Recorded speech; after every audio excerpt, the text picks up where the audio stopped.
Alright, David, so if your bike is idling high and you got the idle screw over here turned all the way out, then what you're going to want to do is look right here where the carburetor meets the intake manifold, and you probably got an air leak in there, right around there. It might not be seated all the way. It might have, it might even have a crack in the metal. All that's not likely, but what you're going to want to do is get some thick grease and just glob it over everywhere here. See, I got grease on there.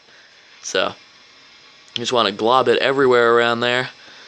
And you could also have an air leak up here where this little cap goes onto the carburetor, or up here where the throttle cable comes down into the carburetor. So you could just wipe some thick, axle grease all around all those places, and then that probably will fix the idling high, and that'll let you know you got an air leak in one of these places that needs to be fixed.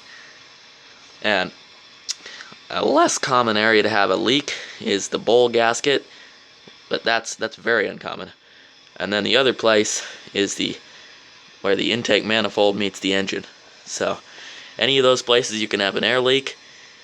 Just go ahead and put some axle grease on here, and especially here. That's a really problematic seal. And around this cap, and where the throttle cable comes in. Other than that, there's pretty much nothing else that'll cause it to idle high.